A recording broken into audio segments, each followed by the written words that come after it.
In 2330, an Argos Extractors miner working a job on Vectera encountered an artifact of unknown origin. A short time later, they were walking the streets of New Atlantis as a member of Constellation and the captain of the exploration ship Frontier. Over the coming days, this new captain of the Frontier would meet the people of the largest city in the settled systems and change their lives in ways big and small. I'm the Resolute Cartographer, and these are some of the stories of the people of New Atlantis.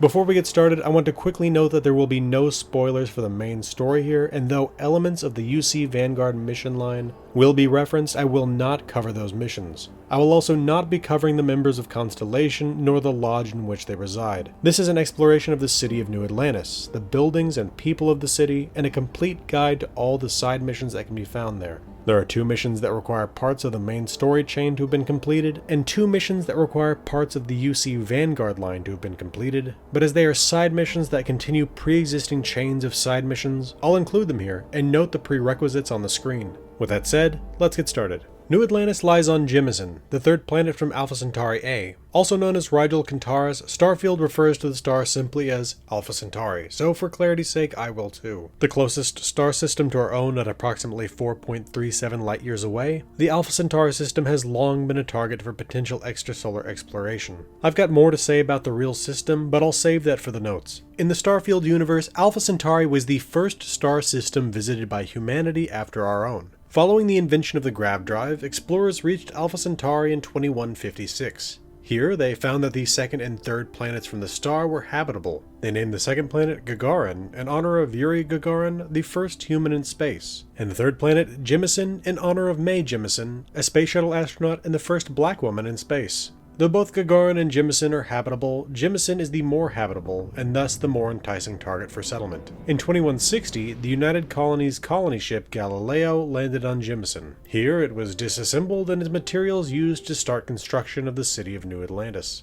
The UC had been organized just the year prior, following the discovery that Earth would be uninhabitable sometime around the turn of the century. In 2161, New Atlantis became the capital of the UC, effectively serving as the refugee camp for humanity. For the next 6 years, the growing settlement served as the governing center for all of humanity. In 2167, Solomon Coe took advantage of the UC's 2161 Centaurus Proclamation to found independent Aquila City in the Cheyenne system. 22 years later, in 2189, the Freestar Collective was organized, and once again, the governance of humanity was divided. Though humanity began to split into factions again after this brief period of unity, New Atlantis remains the largest and one of the most important cities in human civilization. The land around New Atlantis is peppered with automated farms and industrial sites. The city itself, centered around the mast tower, is the cosmopolitan heart of the United Colonies. New Atlantis is separated into 5 different sectors: commercial, embassy, residential, spaceport, and the well. The commercial district is home to a Brew coffee location, the Settled Systems News Network building, the Valberg building, Whetstone, Enhance, Infinity Ltd, Outland, UC Distribution, and the headquarters of Galbank. The Embassy District is home to the House Faroon Embassy, a Sanctum Universum, the Freestar Collective Embassy, Aphelion Realty, the Colony War Memorial, the Armistice Archives, the Arboretum, and the Lodge of the Exploration Society Constellation. The Residential District is home to EIT Clothiers, Reliant Medical, CJ's, Athena Tower, Apollo Tower, Mercury Tower, Centaurian Arsenal, Chunks, Dawn's Roost, Orion Tower, and Pioneer Tower. These 3 districts sit at the top of the city and wrap around the western, northern, and eastern sides of the mast tower. Between this upper level and the spaceport below, there lies a walkway positioned to take advantage of the beautiful view of the waterfalls coming down from above. The water falling from the upper lake to the lower lake provides a lot of the power used by the city. The spaceport level is home to the port itself, the Viewport Bar, Jemison Mercantile, a Brew coffee location, and UC Security. These first 4 parts of the city are connected by a metro system, the New Atlantis Transit, or NAT. Lastly, we come to the lowest and oldest part of New Atlantis, the Well. The Well is home to a security office, UC Surplus, Kay's House, a House of the Enlightened, Apex Electronics, the Trade Authority, Medbay, and Jake's Bar. Though there are many possible reasons that the captain of the Frontier might have come to New Atlantis, for the purposes of this video, the captain had completed the delivery of the artifact from Vectera and was curious about life in New Atlantis. We will now follow the story of the captain as they left Constellation's Lodge to explore the city. The captain found themselves in the Arboretum of the Embassy District, where they were immediately pestered by a woman in a Trackers Alliance spacesuit. A member of the Guild of Bounty Hunters, this tracker asked the captain to travel to Aquila City to meet their leader. Though the captain had other things on their mind, they agreed to her proposal as they sensed she would simply continue to harass them every time they passed unless they did. With that distraction out of the way, the captain walked into the verdant gardens that lay in the Embassy District's northeast. Soon, their stroll brought them under the trunk of an enormous, ancient-looking tree that bent over the path. At the base of the tree stood a worried-looking man wearing a uniform that placed him as a scientist. When the captain asked him what he was up to, the scientist was frustrated by the distraction. Regardless, too busy to introduce himself as Kelton Fresh, a member of the massed science team, he took the time to inform the captain about his study of the tree. He was concerned there was something wrong with the tree, and asked for their assistance if they could spare some time. Specifically, he needed additional data from sensors spread across the upper level of the city. Given his general dislike for people, Fresh was pleasantly surprised when the captain agreed to help collect the data sensors. He thanked the captain for their offered assistance and went back to observing the tree. The captain headed for the first sensor. As they neared it, a passing guard commented that Sergeant Yumi, a member of the UC Security Service, was looking for help, and they made a note to check in with the sergeant when they got the time. The captain found the first sensor, a device that looked something like an egg on a stick, and after collecting it, began to make their way towards more of these sensors in the residential district. After passing more beautiful trees and gardens, the captain came to towers that told him they were passing out of the Embassy District. Wanting to see all that the city had to offer, the captain stopped in at EIT Clothiers. Here they met Farad Kalab, the proprietor. Despite owning an apparel store, Farad was a believer that nobody really got fashion. He simply believed that there were those who spoke their views on it more confidently than others, and that most others simply followed along. When asked for recommendations, he suggested wearing whatever makes one comfortable. After browsing Farad's wares, the captain departed EIT Clothiers and continued on their way. To their left, the captain passed Orion Tower, one of several residential towers in the district. The captain came next to Reliant Medical. Passing through the lobby, they entered the office and met one of the attending physicians, Dr. Alexei Lebedev. Dr. Lebedev was proud to work for Reliant Medical, the largest medical provider in the settled systems that had an extensive supply network that provided every necessary medication to their locations. Along with this, he liked being a doctor in New Atlantis, as there were a lot of people, thus a lot of patients, and a variety of conditions to treat. Though not in need of immediate medical treatment, the captain browsed Dr. Lebedev's supply of medical products before heading out. After leaving the medical office, the captain came upon and collected the second of Kelton Fresh's sensors. Returning to their tour of the residential district, the captain made their way to CJ's. Within this mini-mart, the captain met the man for whom the shop was named, the proprietor, Curtis Julian. Curtis loved living in New Atlantis. After visiting as a child, he had known that he would come back and make his mark on the city. His business was steady, which suited him just fine. After browsing CJ's goods, the captain left the shop and was soon passing the Athena and Apollo towers. Their path then brought them to Centaurian Arsenal. Interested in seeing what New Atlantis' premier arms dealer had on hand, the captain headed inside and met Anya Griffin. Anya believed that a firearm was the best option for self-defense, was quite knowledgeable on the topic, and willing to make recommendations on gun types and manufacturers based on the needs of the user. After viewing the arms in the arsenal, the captain headed back outside into the residential district. They then passed Mercury Tower. A beautiful residential structure, the captain imagined that some hero of the United Colonies must live in the penthouse above. The captain's tour now brought them to the New Atlantis branch of Chunks. Chunks is a chain restaurant that sells cube-shaped, food-like substances of several varieties. From meals to fruit replacements to desserts and even beverages, Chunks offers these factory-made, directly shipped nutrition blocks at their branches across the settled systems. A conversation with the none-too-enthusiastic employee left the captain even less inclined to eat at Chunks. Not finding the food with its description of meeting all known minimum standards for nutrition, and with an incredibly long shelf life all that appetizing, the captain left Chunks and returned to the residential district outside. Just there in the garden, the captain spied the third of Kelton Fresh's sensors stuck in a tree. They walked over and pried the device from the wood, but couldn't help notice an old woman who sat nearby. The captain made a point of speaking with her, and soon they were deep in conversation about the important things in life. In the end, the old woman, Zawadi Wade, asked the captain to deliver a letter for her, a message for her pen pal in Martian Cydonia, Hattie Gustafson.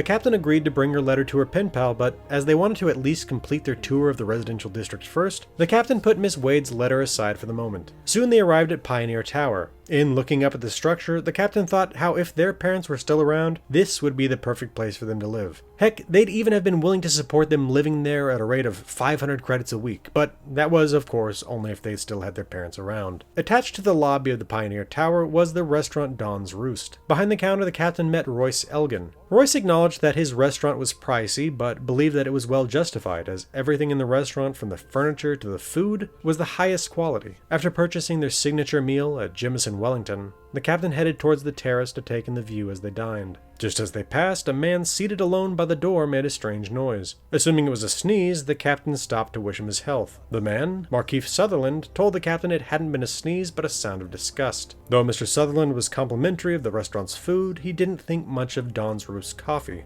From his haughty attitude, the captain assumed that he was likely a man of taste, and thus they asked him where the best coffee in the settled systems could be found. He told the captain that it was in the Freestar Collective. Although the captain admired the rugged and hard-working people of the Freestar Collective, it was hard to believe that they had the best coffee in the settled systems.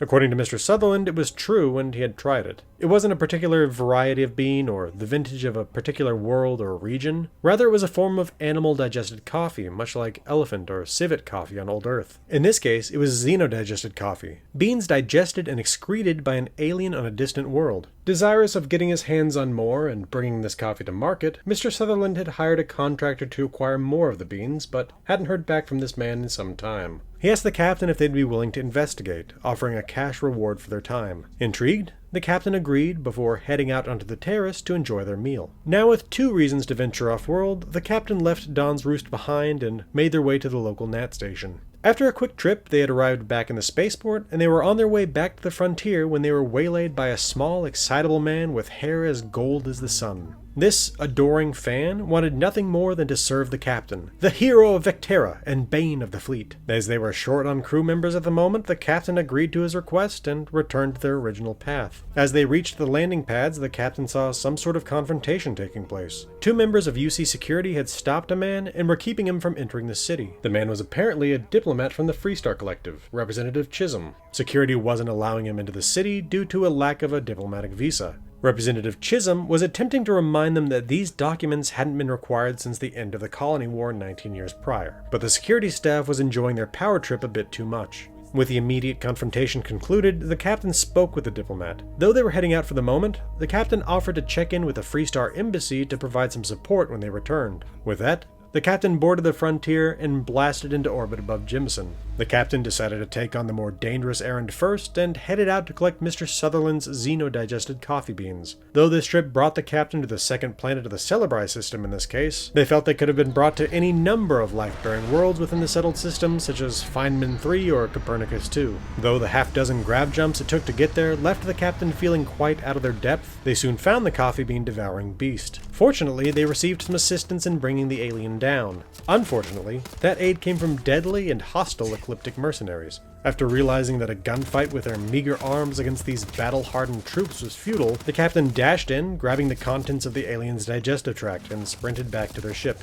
After taking off under a hail of gunfire, the captain set a course for Martian Cydonia. Along with the half-digested coffee beans, the captain found a data slate left behind by Kieran Cooper, Mr. Sutherland's original coffee bean contractor. From this, it became clear that Mr. Cooper had been devoured by the beast, and that he had not been happy with his arrangement with Mr. Sutherland. The slate told the captain that they could potentially complete an alternate version of the deal with Mr. Sutherland and bring these beans to Brew for a higher reward. Though this deal had been more than they had bargained for, the captain decided to bring the beans back to Mr. Sutherland. Soon the Frontier was landing at Cydonia, and the captain had Miss Zawadi Wade's letter in their hand once more. The hunt for Hattie Gustafson brought the captain to the community center. The captain had met Miss Gustafson before when they'd come to explore life on Mars. At that time, she had told him of her struggles with grief over the loss of her son in the Colony War, and how she had lived on Mars since that time. Upon receiving the letter, Miss Gustafson looked stricken and hurried off to New Atlantis to see her pen pal. With the delivery complete, the captain departed Cydonia for New Atlantis. Upon landing, the captain remembered how they had heard that Sergeant Yumi of UC Security had been looking for help. When they entered the security office, they met the friendly sergeant behind the counter. He confirmed what they had heard. With a temporary personnel shortage, he was looking for help. Specifically, he needed part-time security officers to work whenever they were available. After they agreed to those conditions, the sergeant asked the captain to visit Mast, where they would meet a man named Agent Plato. With that, the captain departed the security office and made their way to the Nat. Rather than go straight to Mast, they rode first to the residential district, where, upon arrival, they glimpsed Hattie Gustafson coming to see her old friend Zawadi Wade. It seemed to be the case that Miss Wade was terminally ill, and had written to Miss Gustafson to say goodbye. Hattie had taken this letter as a reason to seek out her old friend, and was going to stay in New Atlantis for the time being. As the two caught up, the captain couldn't help but notice how much younger Miss Gustafson looked than Miss Wade, likely a result of living underground and away from the rays and radiation of the sun for 2 decades. Regardless, happy to see the two reconnecting, the captain headed for Don's Roost and Mr. Sutherland.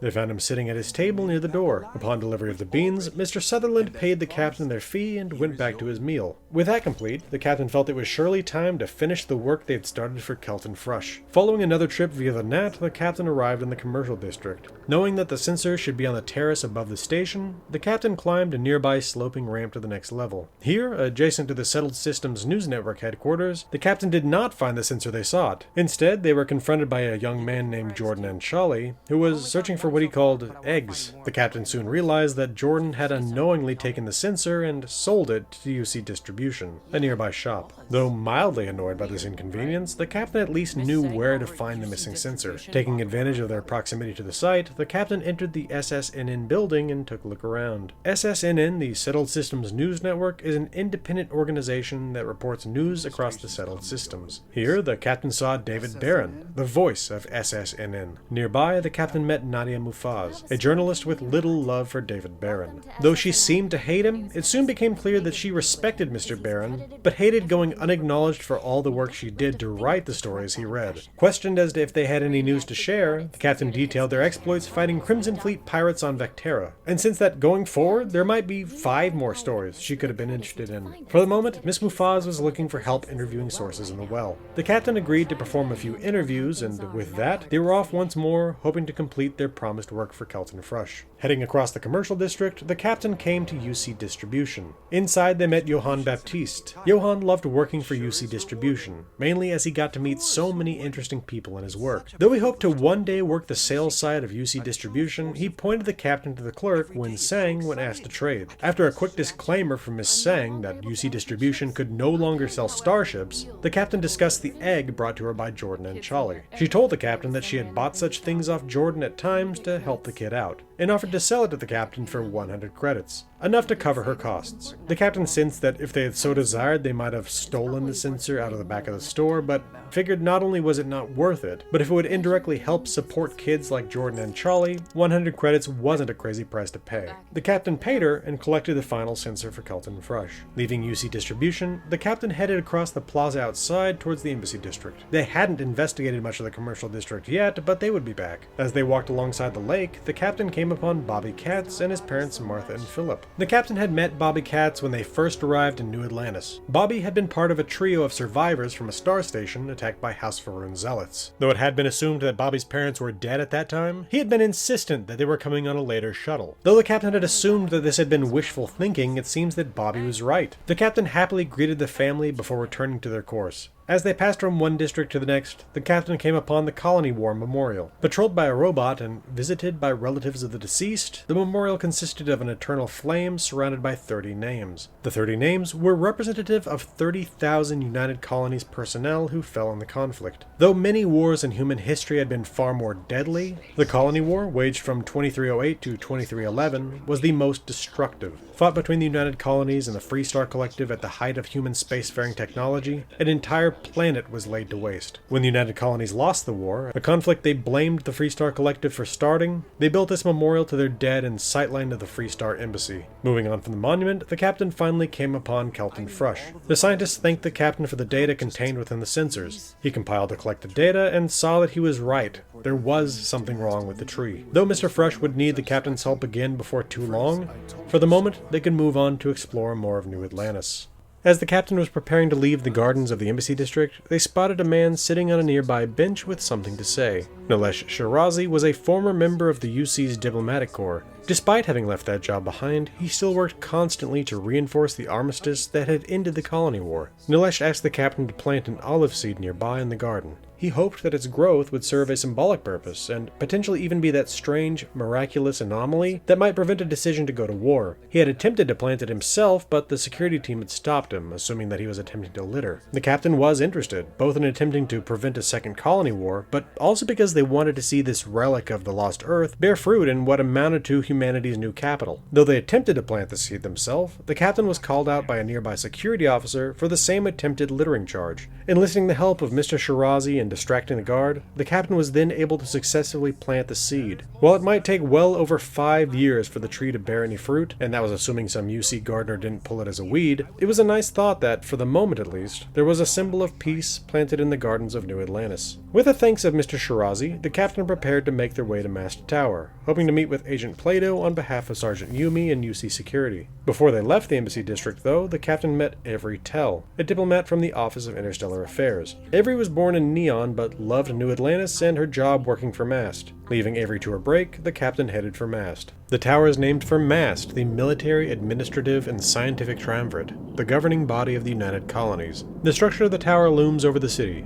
anchored by 4 large feet, with a lobby at the center standing over a NAT station. The tower stands over and is surrounded by a large decorative lake on the west, north, and east sides, while the southern exposure hangs over the cliff that divides the upper city from the lower. The captain walked past the ramp down to the NAT station and witnessed a group of pilots being sworn into the UC Vanguard. From here, the captain climbed the stairs to the lobby where they found a security officer sitting at an information desk. She explained her job, making sure that people got to their appointments on time, and told the captain that while the staff of the tower were all highly qualified and trained prior to working at Mast, Captain John Tuwala at the Vanguard desk might have work for them. The captain saw this desk to the left with a sign above it that read, Vanguard. The captain was generally aware of the Vanguard, a volunteer branch of the United Colonies Navy. It had been created in response to the armada of civilian ships raised by the Freestar Collective in the Battle of Cheyenne 19 years prior. Along with space combat patrol duty, the Vanguard provides humanitarian aid and auxiliary support operations to the UC Navy.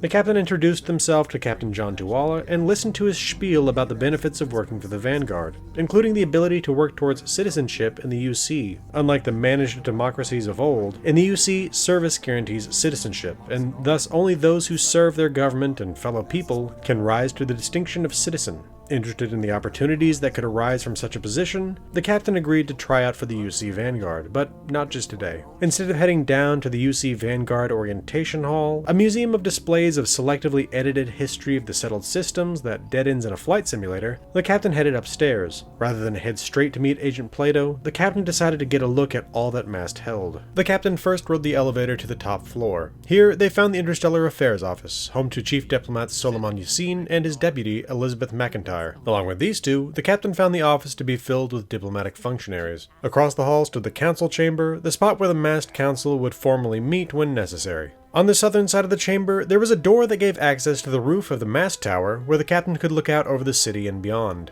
Returning to the elevator, the captain rode down to the second level. Here, they came to the most sensitive offices of the United Colonies. While none of them were willing to speak with the captain, they saw UC President Alexandra Abeo, Security Chief Jeremiah Sarkin, who commanded the entirety of UC Security, Commander Mitchell, General Xiao, the head of the UC Army, and Admiral Pasquale Logan, the chief of the UC Navy. The office of UC System Defense, Commander Kibwe Akande, and his second-in-command Lieutenant Julian Toft was empty, as they were currently aboard the UC Vigilance, hunting the Crimson Fleet. This level had a large bathroom and bunk room, indicating use during periods of emergency. The captain returned to the elevator and rose to the third level. Here they met Administrator Rooks, the head of the United Colonies Health and Human Services. Next door in defense research, Chief Engineer Apsana Kulkarni oversaw Mast's scientific programs. Within the lab, the captain also found Ricardo Bosch. Ricardo had been part of the same trio of survivors from the star station as Bobby Katz that the captain had come across in their first arrival in New Atlantis. He had been credited as the hero of the hour there, rescuing many of his fellows from the Varun Zealots. He was happy to be back in the lab, especially one as well equipped as this. He did have one complaint. In the chaos of the flight from the star station, he had forgotten his experimental data slate. While he could of course repeat these these experiments,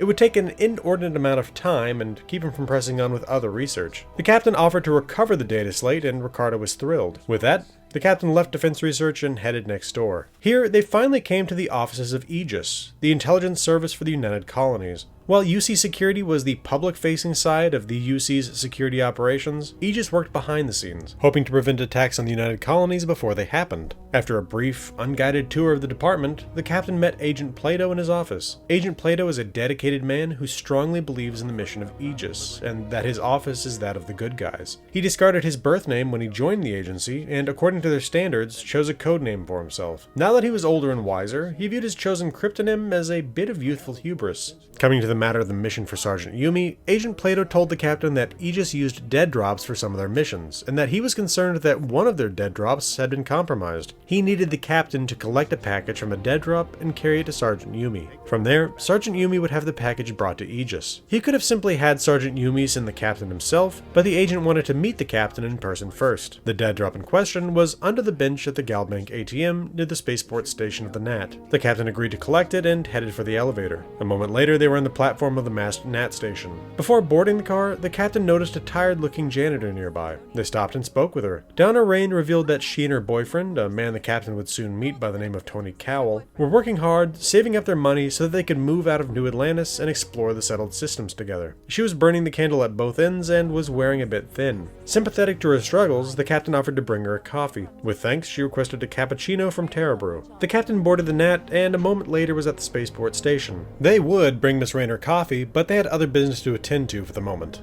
After dislodging the package from the dead drop under the ATM bench, the captain made their way to the UC security office where Sergeant Yumi accepted it. With their first security job done, the captain decided to explore the spaceport, and needing some refreshment, picked out the Viewport bar as their next stop. The captain entered the bar and immediately noted that it was filled with job applicants. Specifically, these people were looking to join crews of ships such as the Frontier. There was Gideon Acker, a weapons specialist who was looking for work so that he could pay off some stressful debts, Marika Boros, who was handy with both ship's weapons and shotguns, and Simeon Bankowski, a former mass weapons tester and marksman. The captain also saw Logan Cullen here, whom they'd met previously when delivering a letter from her brother Chris, who served with the UC Marines on Mars. The captain was about to speak with a bartender when they noticed a man in strange garb, unlike anything they'd ever seen before. The captain approached to engage him in conversation. He spoke cryptically, seemingly claiming to have lived many lives and traveled far and wide. As they began to speak of the nature of humanity, the strange man ended the conversation, laughing that they had almost started a real conversation.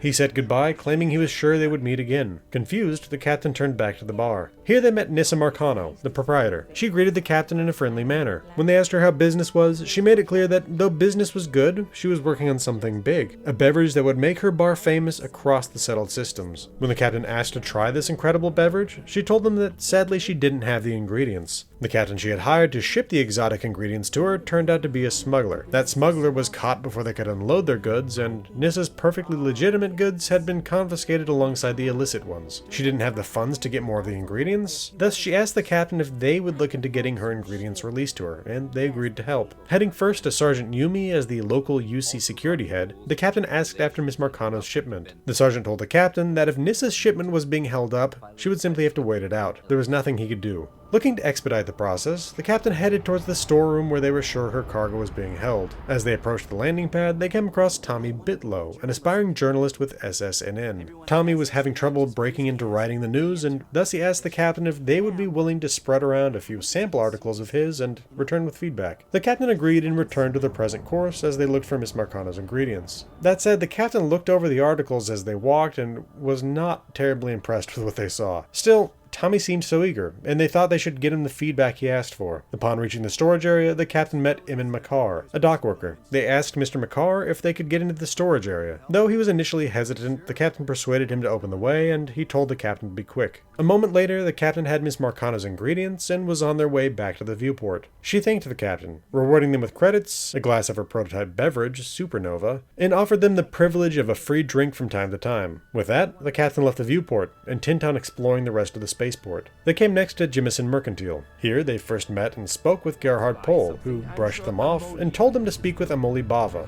the woman behind the counter. The captain complimented Miss Bava on the quality of her shop, and she thanked them. attributing her success to the hard work of herself and her business partner Gerhard. The captain browsed her wares and was about to leave when they saw that there was another man in the shop, an art dealer by the name of Samson Cabral. Samson, a native of Neon, claimed to be in town on business picking up a painting from a seller. He asked the captain if they would be willing to go pick it up for them, a task for which he would remunerate them. He would have gone to pick it up himself, but claimed to be unfamiliar with the streets. The captain agreed to go in his stead, and Mr. Cabral told them that it could be found at the local office of the Trade Authority in the well. This little additional bit of information was concerning, as the Trade Authority, though it sold many legitimate goods, was also known to act as a fence, laundering stolen goods. Artwork was not something the captain would have thought they generally carried. Regardless, this gave the captain another reason to enter the well, having previously agreed to interview people in the well for Nadia Mafaz at SSNN. After a short elevator ride, the captain found themselves at the western end of the well. It was immediately obvious that along with being the oldest and lowest part of New Atlantis, the well was also the poorest part of the city. There were graffiti tags that also showed that the locals weren't huge fans of the UC authorities. On heading down the stairs, the captain began to explore the area. On the right, they came first to UC Surplus. Within, they met the owner Antonio Bianchi. Unlike some of the locals who decried living in the well, Antonio was happy with his lot. In his view, the well was much more real, while the people living in the city above were focused on sophistication and the fakeness that came with such a life. The captain browsed his goods before heading back out into the street outside. Just next door to the east, the captain found Kay's house, and the mother-daughter team of Kay and Teresa Mason. In speaking with him, the captain learned that Kay had opened her house to her neighbors, cooking for them and providing them with a place to relax in peace. When it came to the SSNN questions, Teresa Mason was happy to talk to the captain, both to spread the word of the issues faced by those in the well, but also to have her mother's restaurant and its mission advertised. To Teresa, the well was about the same as ever, a spot in the heart of the United Colonies that the government had forgotten about. They made repeated promises to clean the area up, but nothing ever changed. Because of this, the locals had to fix their problems the best they could, creating places like Kay's house. While business was steady as always, there were a couple of new patrons that had her concerned. She was worried they were planning some sort of criminal action from within her premises and was hoping to stop anything nefarious. The captain offered to look into the situation when they had finished their report, and she was thankful. The captain headed further east, through a graffitied tunnel,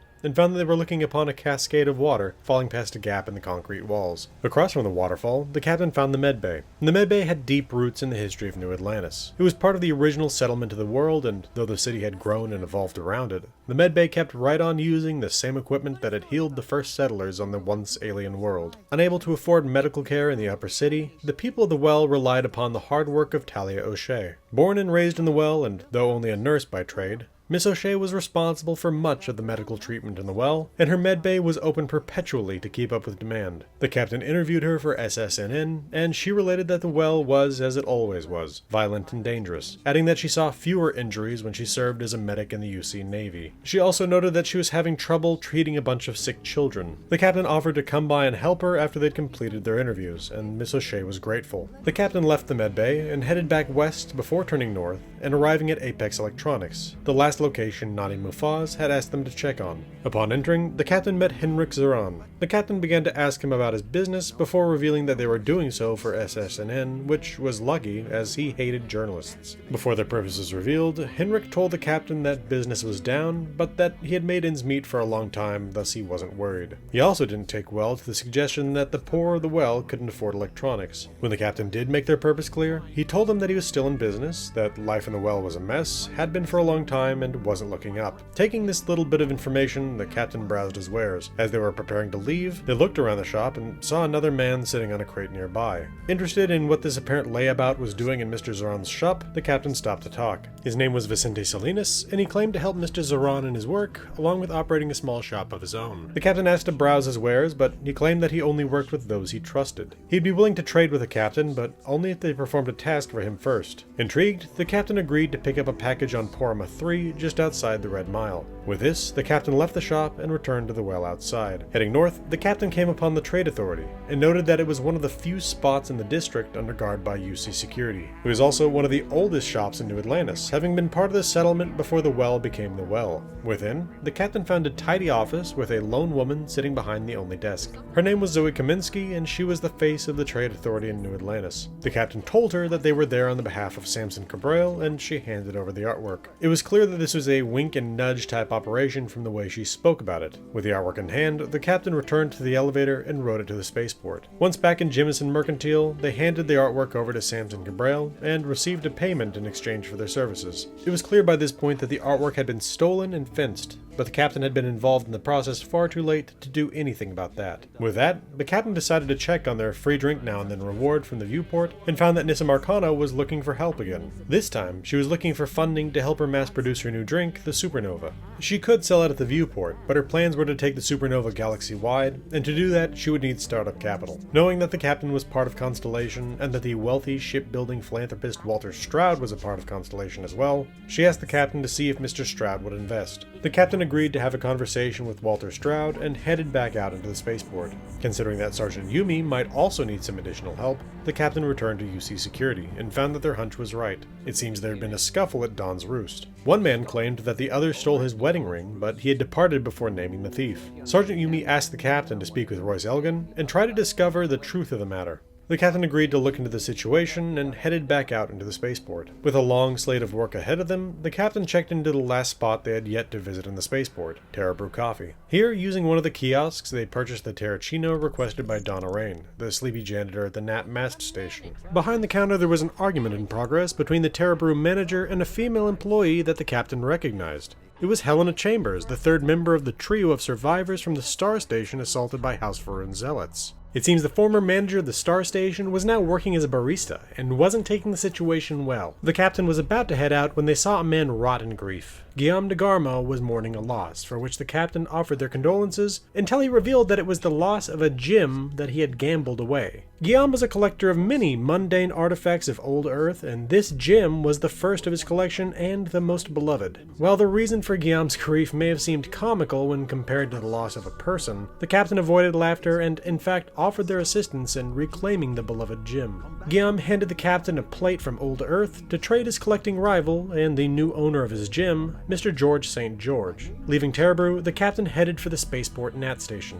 Soon they were back in Don's Roost. Royce revealed that the scuffle had in fact been a drunken scuffle between two men, Hugo Fournier and Octavio. The two had been in a long-term relationship that had included regular romantic meals at Don's Roost. Today, after a heated argument quickly broken up by security, Hugo ran from the restaurant, leaving Octavio to make the report of the stolen ring. Royce told the captain that he believed Hugo lived at the Athena Tower. Before heading out, the captain remembered their conversation with would-be SSNN reporter Tommy Bitlow. The captain handed Mr. Elgin a slate that served as a review of Don's Roost. After a moment, he looked at the captain in confusion. Royce was flabbergasted by the review, noting that many of the dishes Tommy claimed to review weren't sold at Don's Roost. His feedback? Grow some taste buds and a brain. Having read the review themselves, the captain thought that this was not an unreasonable assessment. With that, they headed back out to the residential district to find Hugo Fournier. A brisk walk brought them to Athena Tower and Mr. Fournier in the lobby. From a furious screed that issued forth from the lips of Hugo, the captain determined that prior to their fight, Hugo and Octavio had been in a 5-year-long relationship and had been engaged. It appeared that Octavio had been cheating on Hugo with a waiter from Don's Roost. Hugo had discovered Octavio's deception just before their last dinner and had confronted him once the waiter had served them. The captain asked him to return the engagement ring. Though he initially refused, claiming that it was a gift and was in no way Octavio's to take back, the captain convinced him to hand it over. With the ring in hand, the captain returned to the residential district Nat station and rode it to mast. Finding Donna Rain, the captain handed her the Terracino she had requested. She thanked them and handed the captain one of the valuable objects she had found while sweeping up over the past week. Remembering that Kelton Frush might once again need a hand, the captain headed up the ramp into the arboretum of the embassy district. Indeed, Mr. Frush was still eyeing the massive arcane tree with concern. He was happy to see the captain and did have more work for them. He was working towards some conclusions when it came to the tree, but lacked the necessary data that only one of his co-workers had on hand, a co-worker who hated him. Having hit a dead end, Kelton asked the captain to check in with Emilio Hidek for him. The captain made their way to Mr. Hidek, who was also currently in the gardens performing his own work. It didn't take long for Emilio to suss out what the captain was there for, and he initially refused to help. The captain tried to appeal to his sense of duty, but unfortunately Emilio had none. While Kelton was an ideal scientist, working hard to learn the secrets of the universe and service to humanity, Emilio was a status-seeking climber who had gotten on Kelton's bad side and had gotten some poor reviews for the poor quality of his work. He He would only agree to help the captain on one condition. He had managed to find a backdoor into Mast's personnel systems and would help if the captain would delete his bad reviews. The captain finally managed to talk him into just handing over the data Kelton needed, and he relented. With the necessary data in hand, the captain returned to Mr. Frush. He apologized to the captain for the unsavory business of dealing with Emilio and went to work integrating the data. Realizing how close they were to the lodge and Walter Stroud, the captain headed over to the home of Constellation. Inside, they found Walter Stroud and started a conversation with the words I'm sure every wealthy person loves to hear. "I have an investment opportunity I wanted to talk to you about." Understandably, Walter cringed at this, but listened to the pitch and, in the end, agreed to invest based on the captain's recommendation. He told them to go speak with his wife in Neon, telling her that he had been thinking about rereading Jules Verne. Appreciative, though a little confused, the captain thanked him and headed back out into the embassy district. Leaving the lodge, the captain headed towards the embassies for which the district got its name. As they walked, a guard told them about a problem with brownouts in the well, and they noted it for the future. Before long, the captain had arrived at the Armistice Archives, the repository for the most dangerous weapons technology humanity ever created, or at least all the research and designs of said weaponry.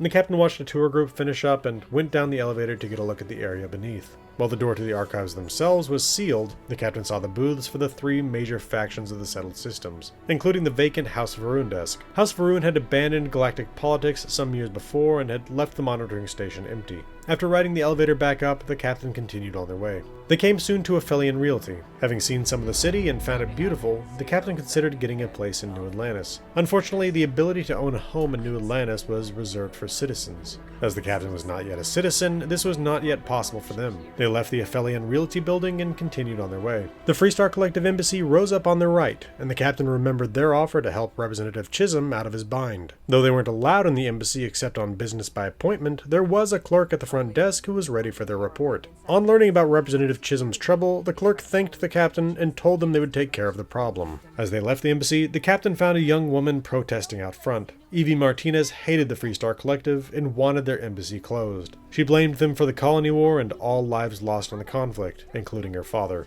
She balked when the captain told her that they thought that diplomacy was absolutely necessary to prevent another colony war. Seeing that this fight was a very personal issue for her, the captain excused himself and headed away. As the captain continued their tour of the embassy district, they came across the Sanctum Universum, the Universalist faith church of the Starfield universe. Out front, the head of this branch of the Sanctum, Keeper Aquilus, was performing a sermon on turning the other cheek for a small crowd. Once the keeper had finished his lecture, he turned and began to head back for the sanctum. The captain stopped him for a moment and asked him the meaning of life. He laughed and told the captain to tell him if they ever discovered it. In the meantime, he suggested the captain read the sanctum's book, Among the Grav Jumps, as an introduction to their beliefs. The captain then spoke briefly with the remnants of the keeper's audience. While most didn't have much to say, the captain was happy to hand off another slate for Tommy Bitlow to Catherine Alvarez. Like Royce Elgin, she didn't think much of Tommy's work, calling it an offensive, poorly researched, and just blatantly incorrect hit piece. Her direct feedback: do some research or don't bother writing anything at all. With the feedback for Tommy, the captain turned to the last of the audience, Marcus Lestari. Marcus was friendly and encouraged the captain to join the sanctum. He told the captain that a few folks had come by recently and not returned. He asked the captain to speak with him and invite them back. The captain agreed to seek out these visitors. As it so happened, they had already met two of the names on Marcus's list and was aware of the third. The first was Evie Martinez, the protester outside the Freestar Embassy. The captain spoke with her again and found her to be quite interested in the beliefs of the sanctum, but also feared learning that they were false. Partially, this was a fear that she would never experience an afterlife in which she would meet her father again. Her fear of scratching at that belief system led her to avoid the sanctum. When pressed on it, she angrily rejected the invitation. For a second time, the captain left Evie behind and headed towards the commercial district. Before they left the embassy district, the captain passed by the House Varun embassy. The enigmatic third faction of the settled systems, House Varun had opened this embassy sometime after they had lost an attempted war of extermination on the rest of humanity known as the Serpent's Crusade.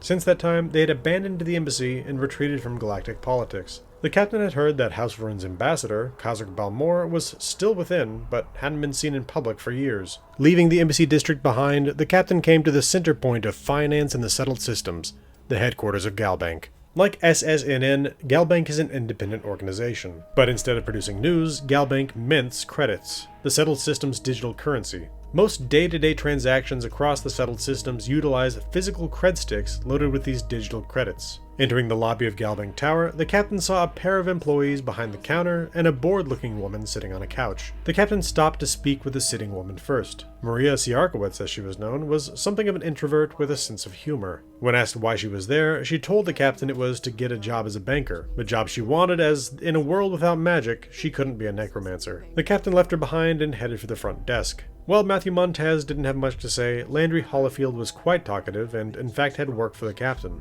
Landry was looking for a debt collector. He explained that while debt collectors weren't the most popular people, they performed a necessary duty. If people were able to get away with defrauding Galbank, the credits they didn't repay couldn't be used for other loans, to expand the bank, or to repay investors. He needed someone with a ship who was willing to face a bit of danger. The captain agreed to hunt down a scofflaw named Dieter Maliki and headed back out into the commercial district. Just next door to the south, the captain found Outland. While Centaurian Arsenal in the residential district sold arms, Outland sold armor, or more specifically, spacesuits. Though the proprietor, Cornelius Townard, had never left New Atlantis, his goods had on the backs of many adventurers, and a high rate of repeat business spoke to the quality of his goods. The captain browsed his wares and headed back outside. Just south of Outland, the captain entered the New Atlantis branch of Enhance. The physique remodeling service in this city was proffered by Warner Connell. When the captain spoke to Mr. Connell, they mentioned just how much sensitive data the company surely had on its customers. Mr. Connell nearly had a panic attack at the mention of this, and revealed that he had left a slate of confidential customer information somewhere in the commercial district. When the captain agreed to help him get it back, he told them that he had likely left it at the nearby Brew Coffee, the Valberg building, or at Whetstone. The captain left the Enhance office and headed towards Brew. As they walked, the captain saw the Infinity Ltd building next door and stopped in. The receptionist, Desi Zhang, told the captain that the company wasn't speaking to anyone without an appointment and that she couldn't make appointments. With that, the captain left and took a look at the sign. It wasn't bad, but the captain thought that it could use a little red in it to make it pop. The captain came next to the Upper City's Brew Cafe. Though they didn't see Warner's slate, the captain did meet George St. George, the man who had won Guillaume de Garamo's precious gem. George was a longtime resident of New Atlantis and, like Guillaume, was a collector. The captain made the agreed-upon trade of Guillaume's plate for the gem, a trade that George was happy to make, though he noted he would have simply given the gem back had Guillaume asked. Though the gem was precious to Guillaume, it was a simple geode cut for desktop display. As he seemed a worldly man, the captain asked if he would be willing to read the last of Tommy Bitlow's articles. George was happy to, and was quick to announce his disgust. He first criticized the grammar, claiming that it was painful to read the article. Then he wished it was printed so it would at least have worth as kindling. His direct feedback? Please, stop writing. With the last of the feedback for Tommy logged, the captain left the cafe and headed up the neighboring ramp. Though they intended to check in on the other sites for Warner's lost slate, the captain first wanted to report to Nadia Mufaz at SSNN on the interviews they had performed for her in the well. The captain confirmed for Nadia that the denizens of the well needed all the help they could get. She thanked the captain for their work, and they departed for the Valberg building. Upon entering the western lobby of the building, the captain rode the elevator up to the offices of Argos Extractors, their old employer. Known for taking mining jobs other companies wouldn't, Argos got the job done faster than their competitors and at a lower cost. Though the captain didn't find Warner's slate, they did discuss their former company with Aurora Sabine. Aurora recognized the captain as the new hire from the Vectera job. The captain reported the incident on Vectera. Aurora wasn't thrilled that the site had been attacked by pirates, nor that the employees had had to engage in combat, but she was thankful that the captain had fought them off. After looking around and dealing with a passive-aggressive employee, the captain rode the elevator back down to the lobby. From there, they went next door to the Whetstone. After speaking with the proprietor, Alara Catrango, about her restaurant, the captain looked around the tables and found Warner's lost slate. The captain returned to Enhance and brought the slate back to Mr. Connell. Warner was ecstatic. He was incredibly thankful for the assistance and told the captain that he hoped that his mistake hadn't hurt their view of the company. Leaving Enhance, the captain returned to UC Distribution, where they once again found Johann Baptiste, and shared Marcus Lastari's invitation to return to church. A people person, Johann was thrilled to receive the invitation and told the captain they would likely return to the Sanctum Universum. Departing UC Distribution, the captain headed for the spaceport. Moments later, they were at the Brew Cafe, where they returned Guillaume's precious gem to his profuse thanks. Leaving the cafe, the captain headed for the nearby elevator, but instead of heading down to the well, they took it up to the waterfall promenade. Here, overlooking the spaceport, they found Tony Cowell, the last person on Marcus Lastari's list. Tony also just so happened to be the boyfriend of Donna Rain, the janitor from the masked Nat station. He was enamored with her and was planning on asking her to marry him before their trip across the settled systems. Tony was generally receptive to the Sanctum Universum's message, but was hesitant to go back, both because he had trouble with faith, and because he was afraid of disappointing people if he went a few times and then stopped going. Tony told the captain that they would think about going back to the Sanctum, but the captain was fairly certain it wasn't going to happen. Regardless, they had the responses Marcus Lestari desired. The captain headed back down to the spaceport and returned to the security office. They told Sergeant Yumi about the events at Dawn's Roost and returned Hugo's engagement ring. Sergeant Yumi thanked the captain and they headed back outside. With so many missions waiting for them off-world, the captain began to make their way to the frontier. Before they left, at the base of the launch pads, the captain found Tommy Bitlow and returned the feedback they had received. Despite the universal and damning condemnation of his abilities, he was undeterred and had big plans for his career. Leaving Tommy to his delusions, the captain took to the skies, heading first to the third planet of the Porma system and the Red Mile. While the site was known for competitive blood sport, the captain wasn't here to partake in that particular event that day. Instead, they headed around the structure to the left and found the package Vicente Salinas had asked them to pick up. With his mysterious bundle in hand, the captain left Porma 3 and it headed for Voli Alpha. The ocean world was home to Neon. Once a fishing platform, the discovery of the psychotropic properties of the oil rendered from the native chasm bass had birthed a pleasure city that was now one of the primary cities in the Freestar Collective. The captain landed and headed through security. At the end of the core of the platform, the captain rode the elevator up the trade tower to the offices of Stroud Eklund. Here they found Issa Eklund, the wife of Walter Stroud. The captain telegraphed her husband's message about rerouting Jules Verne, and she asked what they had talked Walter into. She explained that her husband had a cred stick with a hefty load of credits tucked away in a copy of Around the World in 80 Days. She handed over the credits and wished them luck. The captain departed Neon and made their way to the barren moon Orpheus in the Olympus system. Orpheus was home to Dieter Maliki, the first debtor the captain was chasing for Galbank, though the captain sensed that Mr. Maliki could have made his home on any number of worlds. After landing and a short hike, the captain found Mr. Maliki's hideout and headed inside. Dieter was not happy to see the captain, guessing the purpose of their visit before they even opened their mouth. Though he initially demanded the captain leave and refused to pay what he owed, the captain talked him into making right on his debt. With that, the captain departed Orpheus and headed back to the Alpha Centauri system. They weren't ready to head back to New Atlantis just yet though, and instead docked with UC Research Station RE-939 orbiting Voss. This was once the star station where Ricardo Bosch worked, Bobby Katz lived with his parents, and Helena Chambers was the administrator. Within, the captain found the carnage left behind by the Varun Zealots, and, unfortunately, those same Zealots were still there. The captain battled through the station, searching for Ricardo Bosch's lost data slate. Along the way, they learned that Helena Chambers had been a truly unpleasant administrator, threatening her research scientist underlings with reassignment to, as irony would have it, barista. Along with this, the captain found that the station was researching a variety of plants and animals. The value of the research varied from exploring the anti-cancer properties of one plant to determining how long one could survive being swallowed alive by one of the animals. Oddly enough, there was an entry about a psychoactive property of one of the plants that led a researcher to have a dream about being devoured by a snake.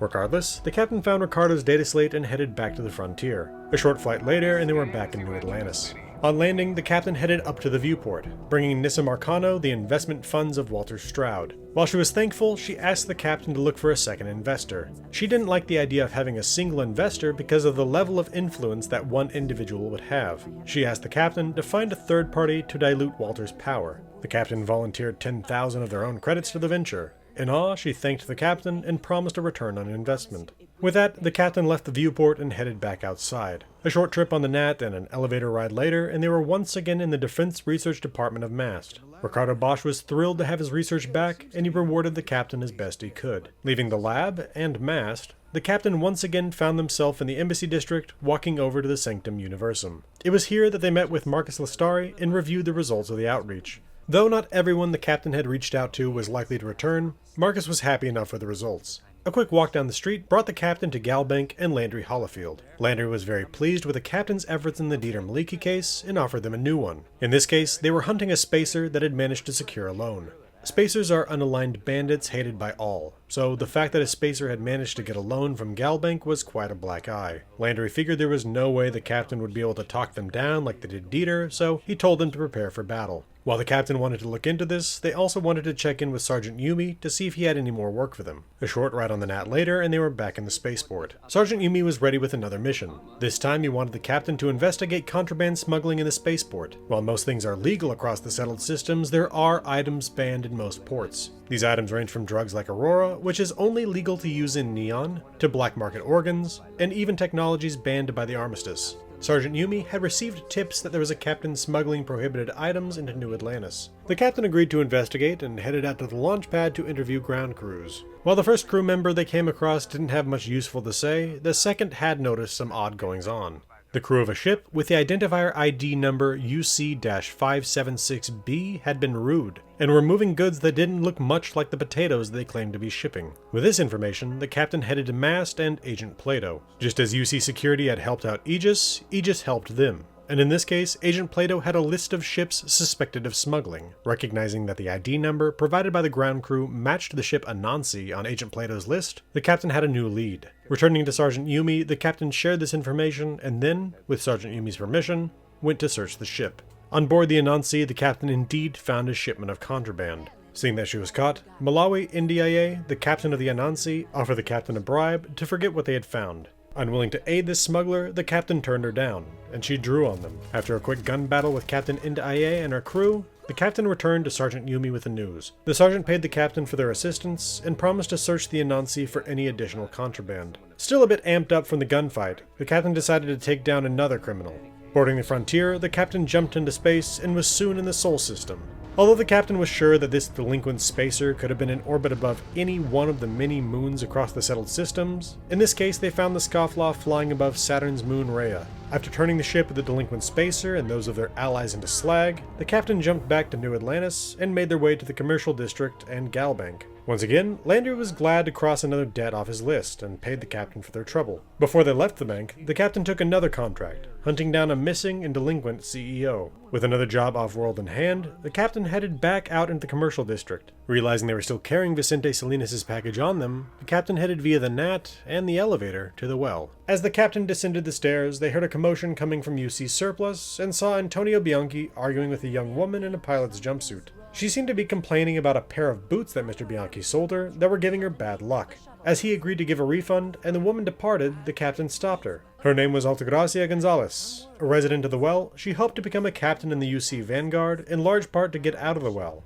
Letting her leave the shop, the captain headed over to speak with Antonio Bianchi about the argument. The shopkeeper told the captain that the boots Miss Gonzalez had been looking to return had been sold and returned several times, with every owner claiming they brought bad luck. The boots had come to him as goods seized from a house-run ship, which was enough to concern him had he not felt the bad luck effects himself. He tried to get rid of the boots by throwing them out of an airlock, but somehow they had made their way back to him. He had considered just destroying them, but feared releasing whatever was within them that made them unlucky. Not knowing what else to do, he wanted them deposited somewhere far away. To that end, he asked the captain to take the boots to the Din Star Station in the Wolf system and leave them in a crate there. That way he would know where they were and they wouldn't affect him anymore. The captain agreed and took the boots off his hands. With more business to take care of in the well, the captain headed back outside. Remembering their promise to return to Teresa Mason at Kay's house and help her with her suspicious guests, the captain headed next door. Teresa was happy to see the captain and told him that she feared these potentially criminal diners were planning on robbing the UC surplus. While the captain offered to go to UC Security with her concerns, she told him that she'd rather have more proof before getting the authorities involved. Thus, she asked the captain to snoop on the pair of potential criminals. The captain agreed and headed back out into the well. The captain saw a couple of men huddled in the shadows near the UC surplus. Hoping to surreptitiously eavesdrop on them, the captain climbed the stairs near the elevator and pretended to be engrossed in a Trident ad. It rapidly became clear that Teresa was right. These two were up to no good. The captain returned to Teresa and revealed what they had heard. With her suspicions confirmed, she asked the captain to go to the security office at the end of the street and speak with Officer Carson Endler about her concerns, telling them to tell the officer that she had sent them if he needed additional cajoling. The captain did as she asked and found the officer did indeed respond to a Teresa name drop. He promised to patrol the area himself. As the officer went out into the well, the two would-be thieves skulked away. The captain was glad to see this, but noted that the UC surplus was right across the street from the UC security office with its two guards stationed outside, and wondered just how stupid these two would-be robbers were. Regardless, the captain headed back to Teresa, who was thankful for their intervention. With their promise to Teresa fulfilled, the captain headed back to Apex Electronics with Vicente Salinas' package. Mr. Salinas was grateful for the delivery and opened his business to the captain. It turned out that in the back room of Apex Electronics, Vicente operated Salinas' hardware, an arms dealer. Surprised by this turn of events, but happy to have another shop open, the captain browsed his wares before heading back out into the well. Though the captain had already helped Teresa Mason as promised, they still needed to help Talia O'Shea, the nurse at the med bay, with her sick kid problem. She was happy the captain had made good on their word and explained the situation. There were several children in the well that had a stomach condition that she was having trouble diagnosing and thus treating. She asked the captain to venture up to Reliant Medical to request diagnostic aid from Dr. Alexei Lebedev. The captain agreed and headed for the elevator at the eastern end of the well, which rose to the masked Nat station. A short walk later, and they were once again in the office of Dr. Lebedev. The doctor spoke well of Nurse O'Shea and was happy to lend his assistance, providing a data slate relevant to gastrointestinal issues. With the slate in hand, the captain returned to the medbay and a grateful Nurse O'Shea. With that, the captain returned to the well outside. Just across the street to the east, the captain spotted a woman who looked quite frustrated. Her name was Louisa Reyes, and she was a member of MAST here in the well investigating brownouts. The captain had heard rumors of this issue from passing security officers and wanted to help. Miss Reyes explained that her co-worker, Carl, was late and she needed help tracking down the source of the brownouts. All the captain had to do was flip a series of switches across the well as requested. The captain agreed to help and headed for the first breaker near the UC surplus store. After flipping the switch, Louisa related the location of another, and the captain was on the move again. After flipping the second switch, they were given the location of a third and then a fourth switch. Along the way, they saw posters of the space frog from outer space on the walls of the well. Someone had helped spread the work of Renee Shelby off Mars, just as the captain had when they were in Cydonia. After this last switch flip, Louisa believed she had determined the source of the power disruptions: the Trade Authority. The Trade Authority and the UC had never been on the best terms. The Trade Authority were free trade absolutists, willing to trade even those items considered contraband by organizations like the UC. For Louisa, the idea that the Trade Authority was illegally siphoning power from the grid seemed fully in keeping with her MO of skirting the law. She thanked the captain for helping to track the source of the brownouts, and told him that she was going to confront Zoe Kaminsky at the Trade Authority, and that she would welcome their assistance in this. The captain agreed, and the two walked over to the Trade Authority premises. Louisa came in hot, immediately accusing Zoe of malfeasance. Miss Kaminsky denied any allegations of wrongdoing and went into the back under the auspices of checking something. Worried that she was going to come back violently, Louisa asked the captain to be ready for anything. These fears proved baseless when Miss Kaminsky returned a moment later, telling the captain and Miss Reyes that she had indeed found the source of the power draw on their equipment, but had determined that theirs was simply another point in the chain of breakers. She told the captain that she would work with them to determine the true source of the power theft. Caught wrong-footed, Louisa asked the captain to continue their investigation. The captain began to make their way to another breaker, now in contact with both Zoe and Louisa over the radio. The captain found their way through the labyrinth that was the northeastern well, eventually crossing a broken catwalk to find the next breaker. After flipping the switch, Zoe and Louisa had an argument over which switch came next. Trusting the expertise of Louisa over Zoe, the captain was soon climbing the stairs by Kay's house on their way to the next switch. With this breaker flipped, the path led out of the well. The power was being siphoned through the well to the upper city. Though this took it out of Louisa's jurisdiction, she wanted to see the job through and stayed with Zoe. The captain soon found their way to the exterior of the Athena Tower. After flipping another breaker, the path led to an apartment in the tower. The captain rode the elevator up and picked the lock of the offending apartment. Within the poorly furnished space, the captain finally found the source of the power draw, a system that was performing a salami slicing operation on transactions. And taking 1,000th of a credit of every ATM transfer on the network attached to the system, these thieves had amassed over 300,000 credits for themselves. The captain downloaded all the information they could off the computer and returned to the Trade Authority. Though Zoe had offered to pay the captain for this information, they handed it over to Louisa. Zoe had said that the Trade Authority would hand over relevant information to MAST, but exactly what they would do with the other information, the captain didn't know, nor did they want to be part of some blackmail operation against the thieves, or whatever else Zoe had in mind. Regardless, Louisa thanked the captain, and they headed back out into the well. Considering that Kelton Fresh might once again need their help, the captain returned to the elevator to MAST and made their way to the Arboretum of the Embassy District. As the captain approached Kelton, they could hear a strange humming seemingly coming from the massive tree under which he stood. Kelton was happy to see the captain, and he indeed had work for them. He told them that the humming they were hearing were vibrations the tree was putting out in search of a mate. The city of New Atlantis had grown up around this tree, and the mate had likely been cut down in the process. Without the response of the tree's mate, it was simply singing louder and louder over time. Not knowing the upper limit of this phenomenon, Kelton feared that the increasingly intense vibrations could potentially harm people or even the infrastructure of the city. While it could well be that the tree's mate had been cut down, and hope might be lost, save cutting down the singing tree for the good of the city, Kelton had one hope left. After the Narian War, the UC had given a tree to the Freestar Collective, a figurative olive branch. In the severely different climate of Aquila, the tree had died, but they had saved a branch from that tree in their museum in Aquila City. Kelton hoped that with a DNA scraping in the tree branch that he might be able to synthesize a response and quiet the tree. Thus, he dispatched the captain to Aquila City seeking the tree branch. After a jump to the Cheyenne system, the captain came down in the Aquila City spaceport. Founded by explorer Solomon Coe in 2167, the city was much more rugged than New Atlantis. Built mostly from rock and stone, the city was surrounded by a high and thick wall to protect the people from the intensely dangerous native species known as the Ashta. After bypassing an ongoing bank robbery at the local branch of Galbank, the captain made their way to the Coe Museum. Behind the front desk, they met Leah Kasler, the curator of the Coe Museum. She did not take the request to borrow the tree branch well. She had received some requests from Kelton Fresh for the branch and claimed to assume they were some sort of prank. The captain explained that New Atlantis was potentially in danger. The enmity born of the Colony War had yet to abate after 19 years, and Miss Kasler seemed to relish the thought of evil befalling the capital of the UC. The captain sensed that they might have to steal the branch, but luckily their persuasive skills won out, and she handed it over. This came with a demand that it be returned to the Coe Museum when the captain was done with it, but the captain had what they needed.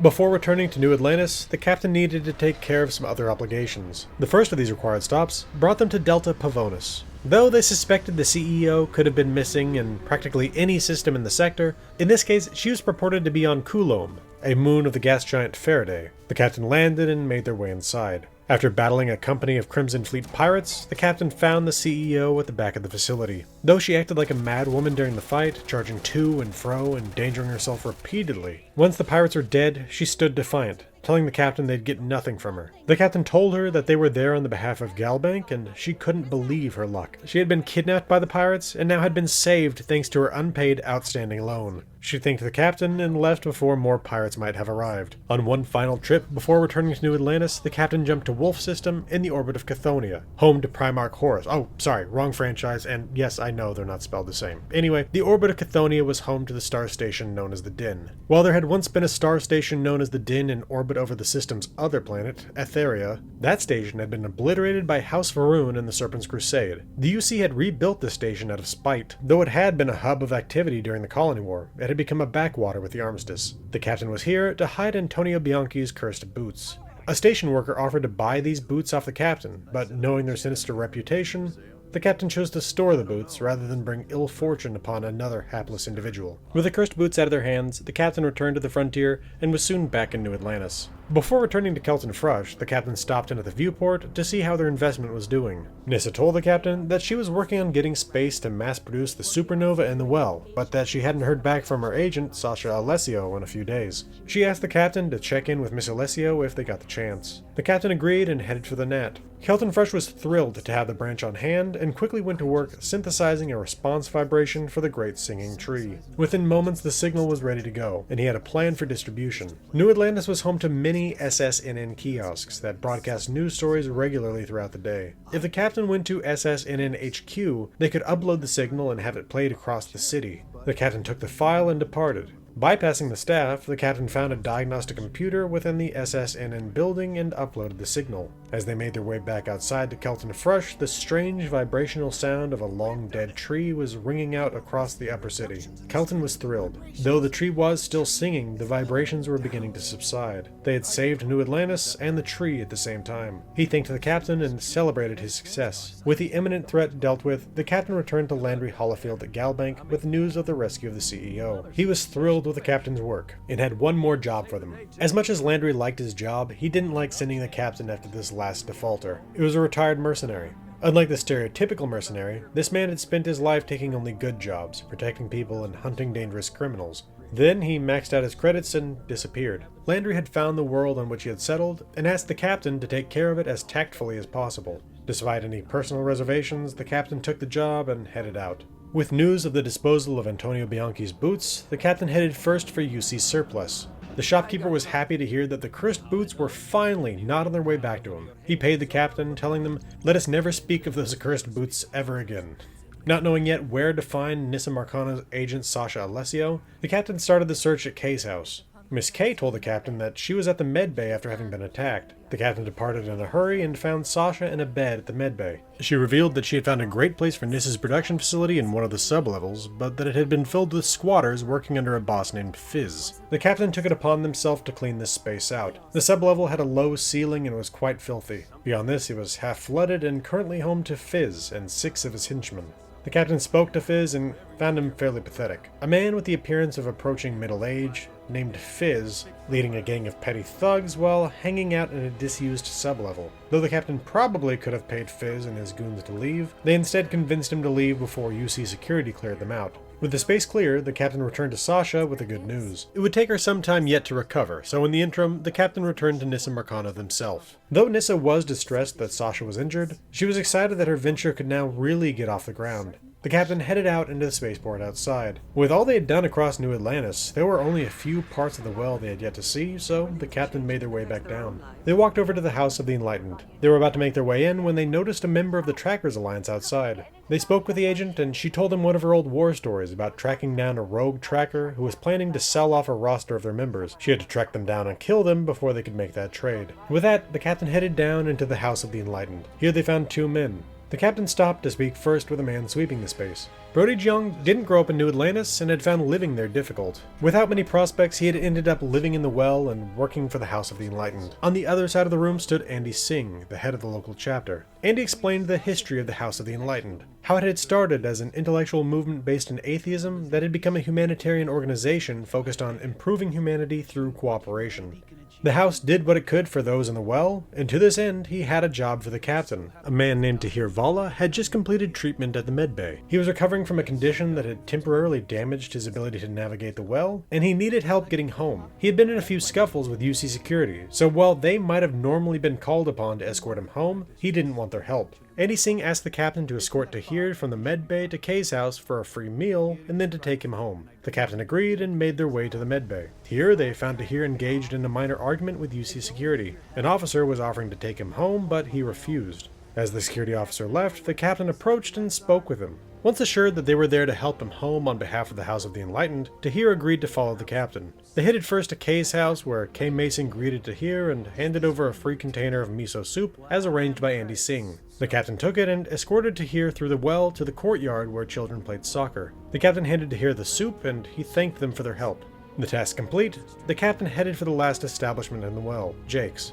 They had been to Jake's once before, on the behalf of Sandra Fullerton at the Demos Star Yard. She was homesick and had wanted a bottle of Jake's stout, and the captain had retrieved it for her. Today, the captain witnessed a belligerent man named Rick Duran harassing the bartender, Jake. Jake threatened to ban Rick from his establishment, just as he had been banned from Kay's house, and Rick desisted. The captain stopped and spoke with Rick, and quickly found him to be a fool. He claimed to be some sort of dangerous criminal, and threatened to beat the captain, but as soon as the captain accepted a challenge to fight, he backed down, feigning injury. Leaving him behind, the captain spoke with Jake. Jake was generally unfriendly, but happy enough to serve the captain. With that, the captain returned to the spaceport, ready to take on their last mission, collecting a debt for Galbank. After a jump to the Uranie system, the captain came into orbit around the first moon of the fourth world of the system. Though the mercenary they hunted was just as likely to hide on practically any moon in the settled systems, this is where the captain found them. Dropping to the surface, the captain made their way to a habitat under a radio tower, and that's where they found him. He knew why they had come and told them his story. He had toiled for years as a mercenary, working to make ends meet. The funds he earned went back into his business, purchasing arms, armor, and repairs. As he got older, he realized he was never going to make it. He was always just a step or two ahead of bankruptcy. In the end, he maxed out his 10,000 credit limit and went into retirement.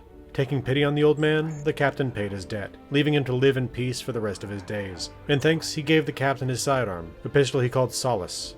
The captain left Uranie E-4A and returned to New Atlantis. As they entered the spaceport, the captain thought to check in with Sergeant Yumi on their way back to Galbank. As luck would have it, the sergeant had worked for the captain. It seems there had been some sort of act of vandalism and a scuffle at the masked Nat station. While the well was full of graffiti, the upper city didn't tolerate it. There were already officers on the scene, but Sergeant Yumi thought they might need help. The captain agreed to check it out. Upon arriving at the masked Nat station, the captain saw the crime scene. They made their way over and found Officer Markkanen speaking with a witness. After they had reached a breaking point in their conversation, Officer Markkanen then spoke with the captain, explaining a discrepancy in witness testimony. The witness on the platform told her that he'd seen a man wearing a flannel shirt and trucker jacket graffiti tag the wall. When confronted, the man had fled, knocking over a trash can as he ran away from the tram. The description didn't match the one given by the other witness, Functionary Gershon of Mast's Department of Interstellar Affairs. He had seen a man running to board the train. Not only that, he claimed to have recognized the vandal from security records and identified him. The purported vandal's name? Tahir. Because of the conflicting stories, Officer Markkanen suggested they interview Functionary Gershon in person, as he had made his report of the crime over the phone. Before going to meet the functionary, the captain stopped to speak with the other witness. They simply went over his testimony again, including the strange fact that the vandal had been carrying an actual book, A Tale of Two Cities. Most people didn't read books anymore, opting instead for data slates. Regardless, before heading up to speak with Functionary Gershon, the captain made one final trip to Galbank. Landry was happy to see the captain and spoke glowingly of their work. As it was, he didn't have any more work for the captain. Other than potentially paying off a mortgage for a dream home on Niswai, the captain had nothing more to do at Galbank, so they returned to Mast. Within the Interstellar Affairs Department, Officer Markkanen and the captain found Functionary Gershon heading out to go to a meeting. He claimed not to have the time to speak at the moment, but that he would come by the UC security office later that day to make a proper statement. He did offer the captain the ability to search his office, where he had typed up his recollection of the event. The captain and Officer Markkanen made their way back to his desk and had a look around. The captain found a few strange things. First off, he had a flannel shirt and trucker jacket in his trash can. The same clothes the other witness had claimed to see on the vandal. On his desk, Functionary Gershon had a copy of A Tale of Two Cities. Checking on his computer, the captain found both the report he had typed up, but also information that made it clear that he disliked Thorwell and had an animus against Tahir Vala specifically. According to his notes, Tahir had pickpocketed him in the past, but UC Security hadn't investigated further because it had too much else to do at the time and too few personnel to go after a pickpocket. Everything started to add up. It wasn't Tahir that had committed the crime. It was Functionary Gershon. Unable to get justice for a previous wrong done by Tahir, he had cooked up a scheme to get him arrested for vandalism. Unfortunately for him, he was a poor criminal who both brought identifiable items to the scene of the crime and threw away his identity-making disguise in his own trash can. With that, the captain conferred with Officer Markkanen. Together, they returned to UC Security. There, they found Functionary Gershon speaking with Sergeant Yumi. Unaware that he'd been found out, he was chatting in a friendly manner with the sergeant. When the captain had made it clear that they knew it was he, the functionary, who had committed the crime, Sergeant Yumi was taken aback. The captain revealed the evidence gathered, and Yumi ordered Officer Markkanen to take him into custody. Though he screamed threats to Sergeant Yumi as he was hauled away, the sergeant was happy with the results. He thanked the captain and told them that he wouldn't need their services anymore. Recruitment had picked up, and the time for part-time security officers was over. The captain bid him farewell and headed back out into the spaceport. Having improved the city as much as they could for the moment, the captain headed back to their ship and blasted into space once more. Alright, that does it for the narrative, but I've got some notes before closing things out. First, I want to make it clear that there are 3 areas where we did not go in this video. Within the House of Ruin Embassy, the Freestar Collective Embassy, and a secret sublevel of Mast. All of these locations feature in the missions of the UC Vanguard and are home to different characters I did not introduce here, including one very interesting character, but I wanted to avoid spoilers on those locations and characters. With that said, along with covering locations and non-quest related individuals, this video is a compilation of the stories of 29 side missions and an unmarked mission within the city of New Atlantis. While the Captain of the Frontier's interactions with the people involved in these missions is of course part of the story, the order in which the player may interact with these stories is not necessarily the same order in which I share them, nor do these stories necessarily end the way I showed them ending. I'll detail alternate versions of these events now. First, at the end of A Break at Dawn, the captain can keep the wedding ring they recovered from Hugo Fournier, telling Sergeant Yumi that it wasn't stolen, it was a gift from Octavio. Second, in the mission Alternating Currents, the captain can hand the data regarding the salami slicing operation over to Zoe Kaminsky instead of Luisa Reyes. I didn't see any immediate difference between these two in terms of a cash reward, but I assume that Zoe's comment that the Trade Authority will remember their assistance can pay off somewhere else. I have an idea of where, but I'll have to investigate that more when I cover the UC Vanguard mission line. Third, the mission coffee run is repeatable. If you wait some time after bringing Donna Rain her first coffee, she'll eventually ask for another and will hand you something useful in return. This isn't an alternate ending, but I thought I should mention it regardless.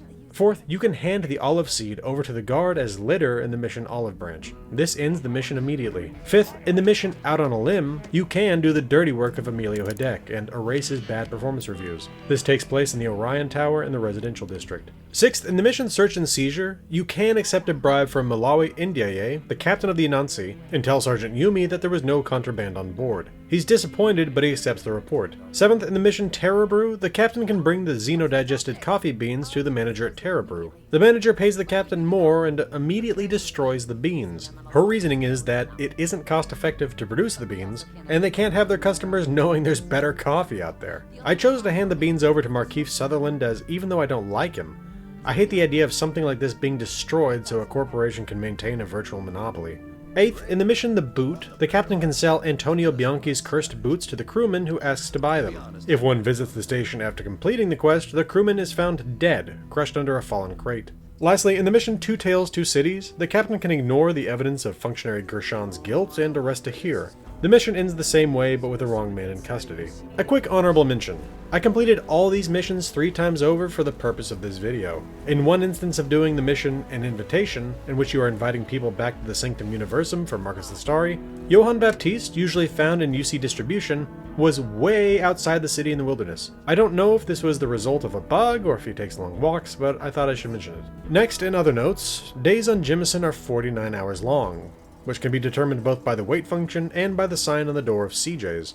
Next, I spoke of the captain of the Frontier speaking with Nadia Mufaz about the defeat of the Crimson Fleet on Vectera, and the fact that she might be interested in 5 additional stories. These stories cover the theft of an artifact from a private collector, a bank robbery in Aquila City, the opening of the Armistice Archives, the confrontation of a criminal shipbuilder in the Freestar Collective, and the outcome of the conflict between UC Sistef and the Crimson Fleet. Once you've completed these missions, you can speak with her and give her your recollection of the events. Next, I want to note my disappointment that there are no Starborn dialogue options in any of these missions. If you watched my Cydonia video, you might remember that I noted a few points in the Red Tape Blues questline in which there were Starborn options. One of my playthroughs of this content was to determine if there were any Starborn options, and it turned out to be pointless. Next, I want modular armor back. In Morrowind and Oblivion, you can mix and match armor pieces. There are slots for boots, greaves, cuirass, pauldrons, gauntlets, and a helm. Ever since Fallout 3, Bethesda has moved away from this model to an outfit hat configuration. Fallout 4 and 76 added the ability to add armor in a modular fashion, but outfits remain a single unit. I've never liked this shift, but I really recognized its absence here with the cursed boots in the quest The Boot. It would have been amazing if they had actually modeled the boots, had them be bright red with gold trim or something like that. It would have been hilarious to see the crushed worker who bought the boots off you wearing said boots while crushed. I'm probably shouting into the void here. It's clearly far easier to have the parts not clip into each other when they're part of an outfit instead of modular parts, but I miss the crazy outfits you could put together. Next, the planets and moons of the Alpha Centauri system are all named for astronauts and cosmonauts, or at least I presume they are. Apologies if I missed anyone or got one wrong. The first planet, Bondar, is named for Roberta Bondar, a space shuttle astronaut and Canada's first female astronaut and the first neurologist in space. Bondar's first moon, Kerbeam, is named for Robert Kerbeam, a space shuttle astronaut who holds the record for the most spacewalks in one spaceflight. Bondar's second moon, Grissom, is named for Gus Grissom, a Mercury, Gemini, and Apollo astronaut. Grissom was the first person to go into space twice and died in the Apollo 1 launchpad test alongside Edward White and Roger Chaffee. I already noted the namesakes for the second and third planet, but in case you forgot, the second planet is named Gagarin in honor of Yuri Gagarin, the first human in space, aboard Vostok 1.